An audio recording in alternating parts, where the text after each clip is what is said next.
Hey everybody, welcome to a conversation on First Kings. We're in First Kings 2, taking off from where we left off last week, where Solomon just became the king. He's the king. He did it, and he didn't kill his brother yet. Or his dad. Yet. Spoiler alert. Spoiler. I guess we're jumping right in. We can do whatever we want. We need Bundy today. I think so. This chapter has a lot of puts a lot of expectations on the table. And I just was curious.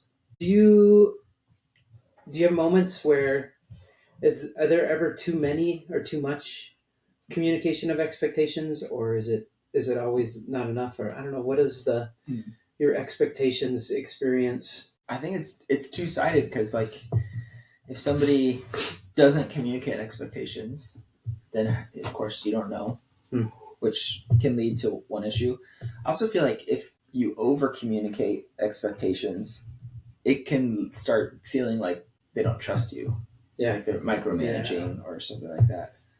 So there's like a sweet spot in it, which sucks. Yeah, that's exactly what I was thinking. Is that you can. I was thinking of it in the realm of like the reply all surrounding stuff. Like, you love reply all. I hate reply all. I know it can be, just wanting everyone to know exactly each step of the things that I'm doing. I don't know. I have a slight disdain of that. It becomes too much. I like reply all. Yeah, because you don't look at it. You just have it then. I just like to know what's happening. And one of my biggest irritators is when I go, I have no idea what's happening and I don't know how to find the information. I have to talk to somebody. Voice function. Yeah.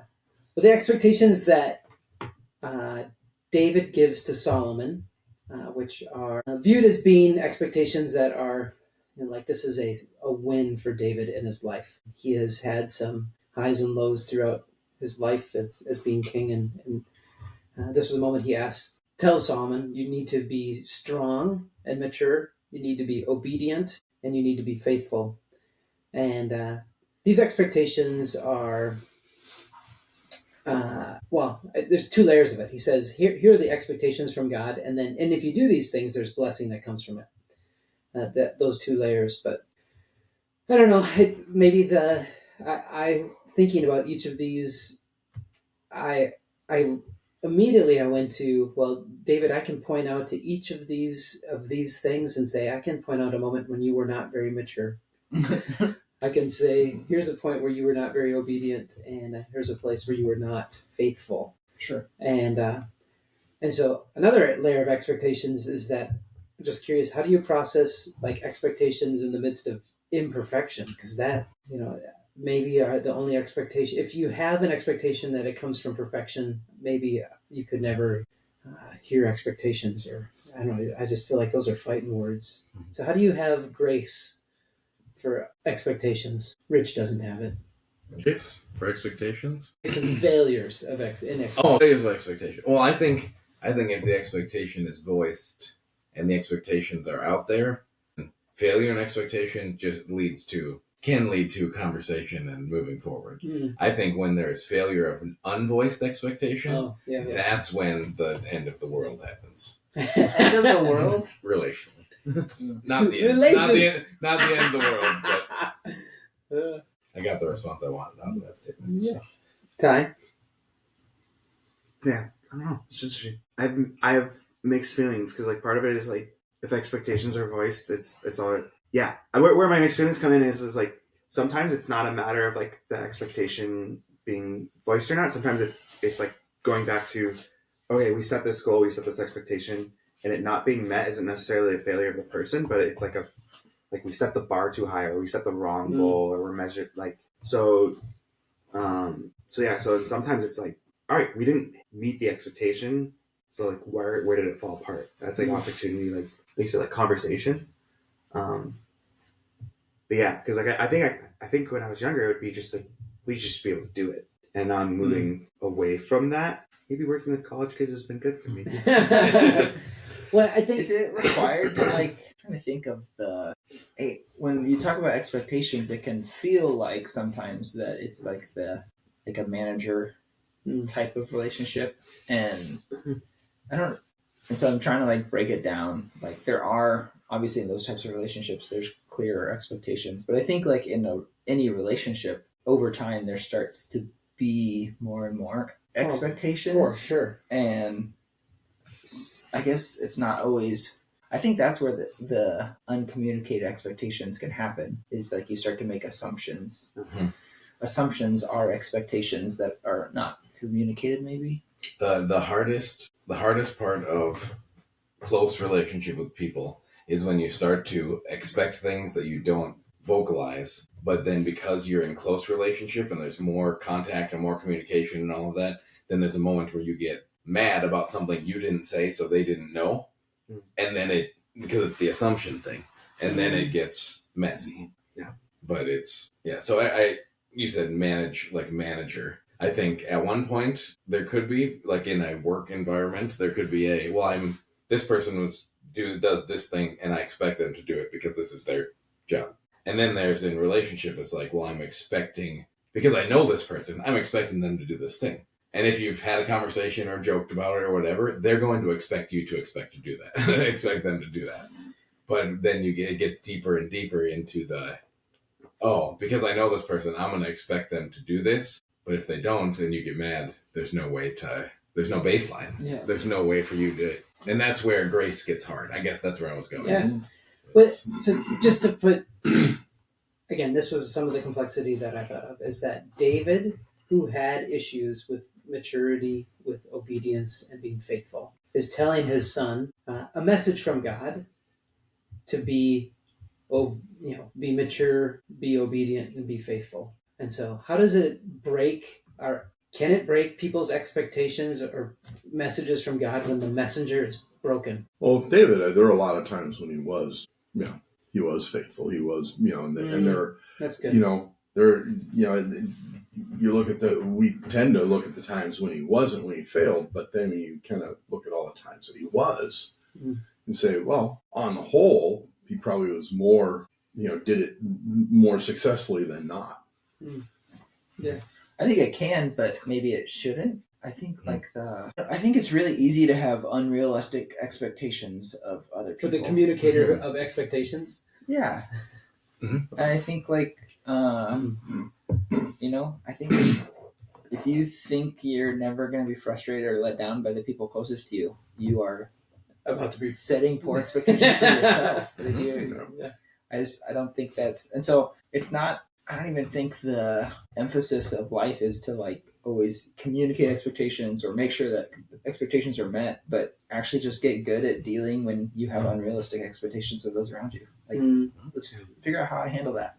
Yeah. Okay.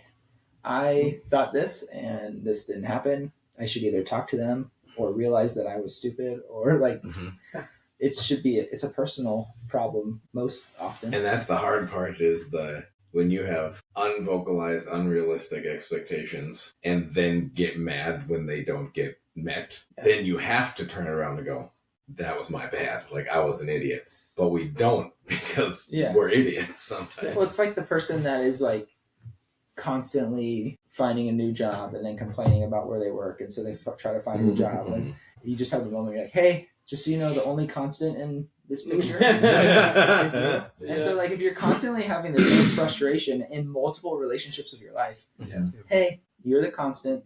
Start there. Common denominator. It's not saying that it's impossible that a similar situation isn't playing out, but maybe you have some responsibility in it.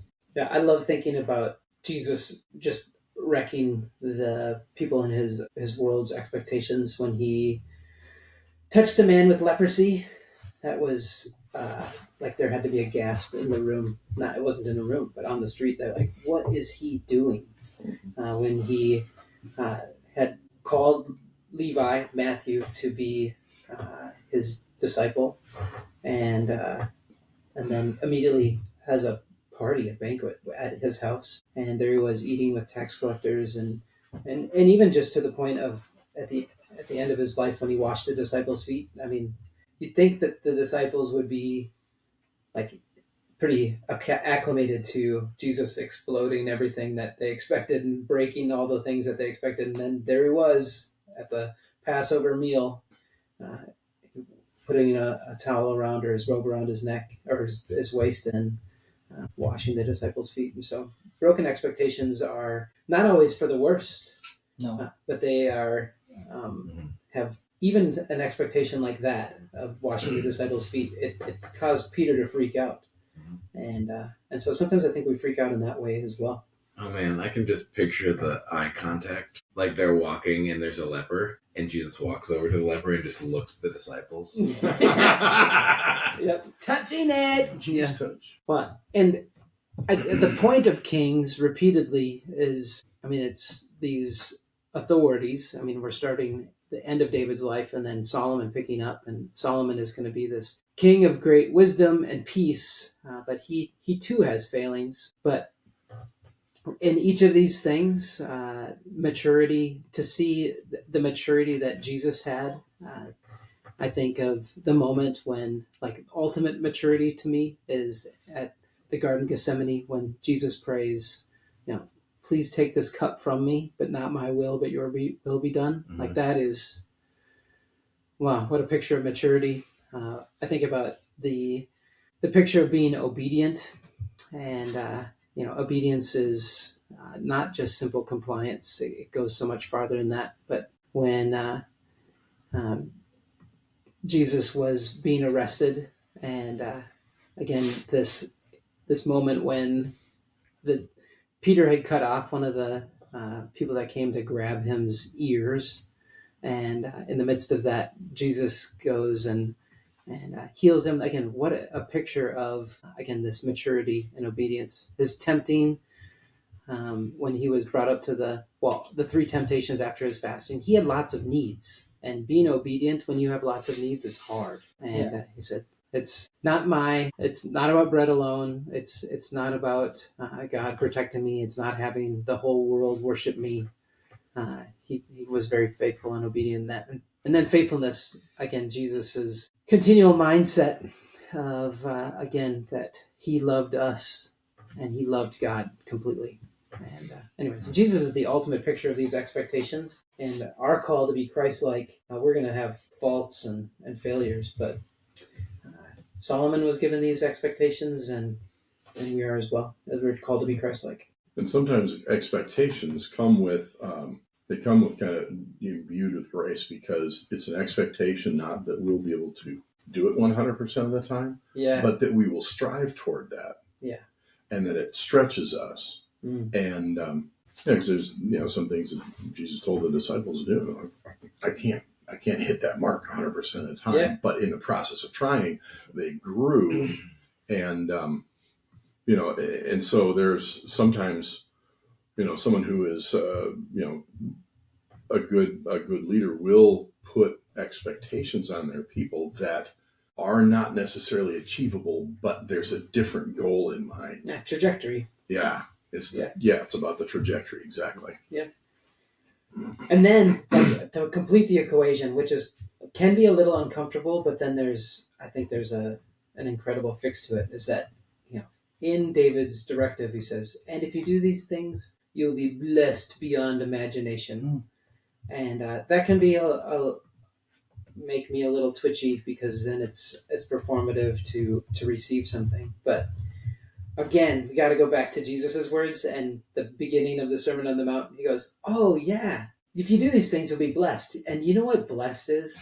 Blessed is when you need God. Blessed is when you are meek and humbled, and when you are righteous and you need mercy, and when you're persecuted. That's blessed. And so again, if you have, I'm going to be faithful so that I can be a wealthy king.